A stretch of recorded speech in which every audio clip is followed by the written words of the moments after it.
Welcome to Ramayana, the Universal Compass. We are today delving into the 31st chapter of Ayodhya Kanda. We have watched the corridors of Ayodhya's palace, witnessing many trials, but none was so piercing as the silence that follows a broken crown we see in this chapter. Having quietly followed his brother Rama from the chambers of Queen Kousalya to the palace of Seeta, Lakshmana stands in the shadows listening. The reality of the 14-year exile settles heavily upon him. Falling prostrate at the feet of Rama, clasping them with absolute surrender, Lakshmana makes his tearful resolve. If the dark, beast-ridden forests are to be Rama's home, they must be his home too. In this moment, Lakshmana sets the supreme archetype of fierce, total fidelity on unyielding standard that Western literature would only centuries later attempt a mirror. His absolute surrender is what is faintly reflected in Shakespearean characters like Kent in King Lear, who willfully steps into the blinding storm out of devotion to his master, or the declaration of Rudd in biblical antiquity. Here, the great classics of the West echo the eternal devotion Lakshmana personifies. Rama reminds Lakshmana of his duties at home. The aging mothers Kousalya and Sumitra, left under the shadow of a palace manipulated by Kaikeyi.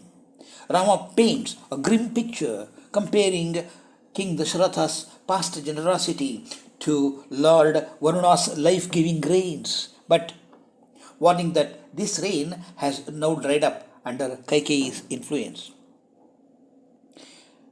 Yet, Lakshmana counters with the subtle intelligence of a scholar and the heart of a mystic.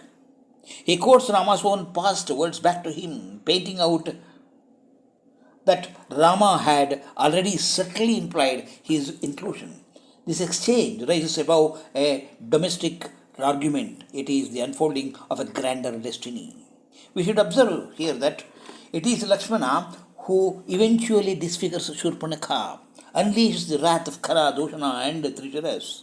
It is this action of his that forces Rama to slay those 14,000 demons, directly provoking Ravana into the motion.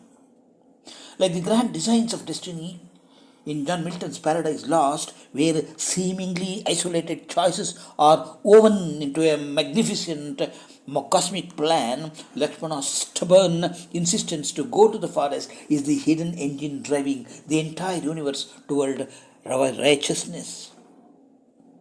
Winning his brother's reluctant but affectionate permission, Lakshmana's sorrow instantly transforms into radiant energy. He vows to carry pickaxes, hoes, and baskets, exchanging royal comfort for manual labor to clear the thorny forest paths.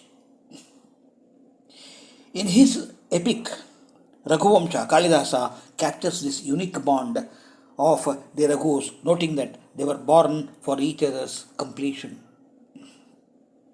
With the weapons secured, Rama directs the final crucial act before their departure, the absolute distribution of his earthly wealth. He commands Lakshmana to summon Suyagna, the virtuous son of the sage Vasishta, along with scores of holy Brahmins and dependent servants. Rama systematically strips himself of his material riches, ensuring every dependent is provided for during his 14-year absence. This sequence of duties, first dana or charity, and tyaga, renunciation, then departure, shows a flawless adherence to Rajadharma.